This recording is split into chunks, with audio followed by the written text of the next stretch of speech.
አንተ ራስህ ማነህ?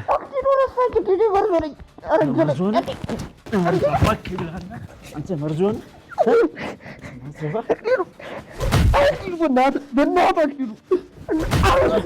እውነቱን ተናገር።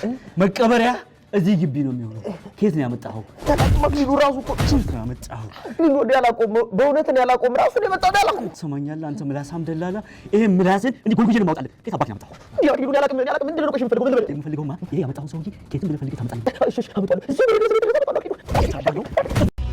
ደሞ አንድ ነገር ልንገርህ፣ ሰገንን አላገኘሃትም። እውነቱን ልንገርህ አላገኘናትም። አንተም ደግሞ አትፈልጋት። ፈልገህ ብታገኛት ደግሞ እንደው ድካሜን ታቀልልኛለህ። ይሄንን ንግግርህን መቼም እንዳትረሳው። ሰማኛለህ። እኔ የማረሳው ንግግርህን አይደለም፣ የሰራኸኝን ስራ ነው፣ የበደልከኝን በደል ነው።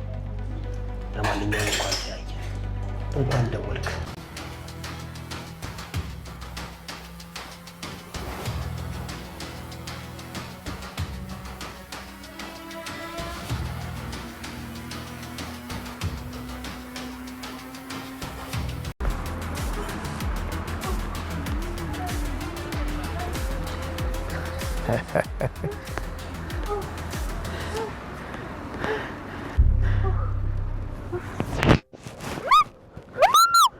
የሞገስና የአክሊሉ ፍጥጫ፣ የመድብልና የአክሊሉ ግብግብ፣ የመርዞ ደላላው መግቢያ ቀዳዳ መጥፋት፣ የሰገን መሰወር ወዴት እየሄደ ነው? በስተመጨረሻም አክሊሉ ቤቱን ማን እንዳሳገደበት አውቋል። ይህ ጉዳይ፣ ይህ ሁሉ ድራማ፣ ይህ ሁሉ ቁማር ለኬም እናንተ ናችሁ እየተጫወታችሁብኝ የነበራችሁ። የክፋቱ ጥግ ሊገለጥ፣ ውሸቱ ሊዋረድ ጫፍ የደረሰ ይመስላል። መርዞ ደላላው ያለ ምክንያት ሞገስ እዚህ ቤት ሙጭጭ አላለም። እውነቱን ልንገር እንድትጎዳኝ አልፈልግም። እሱ እዚህ ላይ ብዙ ትኩረት ያደርጋል። ስለዚህ ምክንያትና ዓላማ ሊኖረው ይችላል ብሎ እንግዲህ ሊያጋልጠው ነው። አክሊሉ ሁሉም ነገር በእናንተ ምክንያት ነው። እናንተ እዚህ ቤት ከገባችሁ ሁሉም ነገር አጣው፣ ሁሉም ነገር ተበላሸ። ለዘመናት የቀበልኩት ሚስጥር ወጣ። እናቴ ስለኔ ማንነት አወቀች።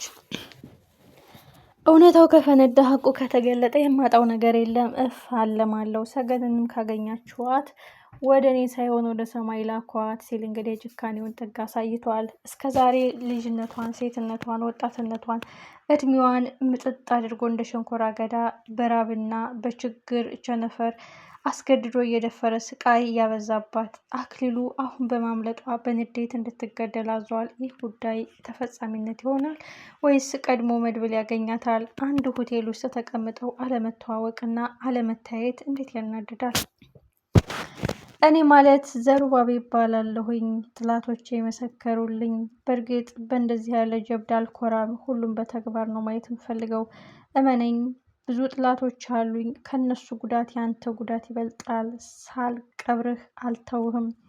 የጠጣኸውን እድሜ፣ ያከሰርከውን ኑሮዬን፣ የቀማኸኝን ፍቅሬን ልብህን ፈልቅ ያወጣልሃለሁኝ። ምን ያህል አደገኛና ሴረኛ ሰው እንደሆንክ ተረዳው በማለት እንግዲህ ጀግናው መድብልም አክሊሉን በቆሽት እርር አድርጎ ድብና አድርጎ ስልኩን ዘግቶበታል። በንዴትና በመበሳጨት እንደውም ስለ ቤቱ ጉዳይ ብሎ በድጋሚ ሊያጣራ ሲሞክር ቤቱ እንደታገደና ማህበራዊ ቤትና ከተማ አስተዳደር ውስጥ ብዙ ነገር እንደተበላሸ፣ ይዞታው የእሱ እንዳልሆነ፣ ንብረቱ በሱ ስም እንዳልሆነና እንዳጭበረበረው ተናገረ። አክሊሉ ሕግ የለም ገንዘብ ነው ያለው፣ አይምሮ ወይም ሕሊና የሚወቅሰው ሰው የለም፣ በጉቦ የሚሰራ ሰው ነው ያለው ብሎ የሚመጻደገው አክሊሉ አሁን ሞገስ ቶሎ ብሎ በህግ ደረጃና እንዲታገድም ስላደረገው አክሊሉ መግቢያ ቀዳዳ ጠፍቶታል። ቤቱን ሽጬ ማንም የማያገኝ ቦታ አሰወራለሁ፣ እደበቃለሁ ያለው እንኳን ሊደበቅ የገባበት ጉድጓድ እየተፈለቀቀ ወጥቶ የእጁን ያገኛል። በዚህ ህግ አለ፣ በዚህ መድብል አለ። መድብል በቀላሉ አይተውም። ለእኔ ትልቁ ጥላቱ ካሌብ ሞሲሳ ነው። ግን ከሱ በላይ ህይወቴን ያበላሸው፣ ፍቅሬን ያቀማኝ፣ ልቤን ያደማው፣ ለዘመናት ጥያቄና ጸጸት ውስጥ የዘፈቀኝ አክሊሉ ነው። ከአክሊሉ በላይ የበደለኝና የጎዳኝ የለም።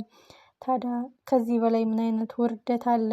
እያለ እንግዲህ ሲበሳጭና በዛቻና በማስፈራራት አሁንም እንደማይለቀው እንደውም ፊት ለፊት እንደሚመጣለት ተናግሯል። ከዛ በፊት ግን ይህ ቤቱን ያሳገደው የእውነት እዚህ ቤት ተከራይቶ የሚኖረው ሞገስ ነው ወይ በማለት እንግዲህ ሉላን በቢላዋ ይዞ እያስፈራራት ነው። እውነታውን ይናገራል ሞገስ ወይስ ቴቴ ደርሳ የልጇን የጭካኔ ጥግ በየቀኑ አንዳንድ እያለች ትረዳለች፣ አንዳንድ እያለች ይገለጥላታል። ባሌ ሸጋው ባሌ አንተ ብቻ ነህ ጥላቱ፣ ሌላ ጥላት የለውም እያለች የምትመጻደቀው ማሚ አሁን ግን የልጇ አረመኔ ጨካኝነት የገዛ ባሏን ነጥቆ እዛው መቃብር ውስጥ እንደቀበረው ገና ብዙ ጉድ ትሰማለች። መርዞ ደላላው ለገንዘብ እያለ ከዛም ወሬ እያመላለሰ እንዳይሸጣቸው የብዙዎቻችን ጥርጣሬ ነው። እነሱ ያለ ጥቅም አይንቀሳቀሱም። ስለዚህ እኔም እነሱን እየወከልኩኝ ከዚህም እያልኩኝ ገንዘብ መቀበል አለብኝ የሚለው መርዞ ደላላው አሁን ግን ቤቱ ታግዷል የሚለውን ዜና ሲሰማ አክሊሉን ንዴቱና ልኩን መርዞ ላይ ይወጣልን። እንደ ባለፈው ቅጥቅጥ አድርጎ እንዳይነሳ ሰባብሮ እንዳይራመድ አቆሳስሎ ይታወ ይሆን? ንዴትና ብስጭቱን በህመም የሚያሳልፈው አክሊሉ ስቃይ ያስደስተኛል፣ ስቃይ እንደበረታ ያደርገኛል እያለ ራሱን የሚያስገርፈው ስቃዩ የምታሰቃየው በቀበቶ የሚገርፈው ሰገንም ስለሌለች ራሱን በቢላ ያቆረጠው። ከዚህ በላይ ስንት አይነት ጋኔል ወጥቶበታል። ስንት አይነት ስም አይጠሬው የሰፈረበት ይመስላል። እሱም ይሄን ነገር ያምናል። በነገራችን ላይ እናቴ ጸበል አልሄድም እቴትዬ ታይኝ እያለ እንግዲህ እናትየዋም ነጠላ ይዛ ስትወጣ ምግብ በልቻለሁ በማለት አማይቶ ቀርቷል። ይህ ማለትም በንዴትና በልክ በበቀልና በትዕቢት ተሞልቶ ሁሉንም እንደፈለግኩ አገኛለሁ፣ እንደፈለግኩ እጫወታለሁ፣ እንደፈለግኩኝ የሰውን ሕይወት አበላሻለሁ ብሎ የሚመጻደቀው አክሊሉ አሁን ግን ድባቅ የሚመታው ለእያንዳንዱ ስራ ዋጋ የሚያስከፍለው ጀግናው መድብል ከች ብሎበታል። እሱ መጣ ማለት ቴቴ ስለኔ ማንነት አወቀች። ከዛ በፊት ግን የሞገስና የአክሊሉ ፍጥጫ እንዴት የሚጀምር ይመስላችኋል? መቼም ቤቱ ታግዷል ብቻ ሳይሆን የከሌ የሚባል ቤት ነው የአንተ ቤት አይደለም ብሎ ሲነገረው ሞገስ ጋር ምን አይነት ግብግብ አለ? ሁላችንም በጉጉት ድል ለጀግናው መድብል። እሷን ካላገኘው ምግብ አልበላም ውሃም አልጠጣም፣ ግን ፈጣሪን አመሰግነዋለሁ። እጅና እግሯ ተሸፍኖ ታስራ ስትወጣ አይቻታለሁ። መውጣት ወጥታለች፣ ግን የት ብዬ ልፈልጋት? አለመገናኘት፣ አለመተዋወቅ እንዴት እንደዚህ ይከብዳል? በጣም ያሳዝናል። ከሾህ ላይ ስትወጣ ወደ ሾህ፣ ከአቀበት ስትወጣ ወደ ረመጥ እንዳትገባ። አሁን ግን አክሊሉ በድጋሚ ከያዛት እሷን ዳይሬክትሊ መግደል ነው እንጂ እንደ በፊቱ አግዶ ማስቀመጥ አይፈልግም።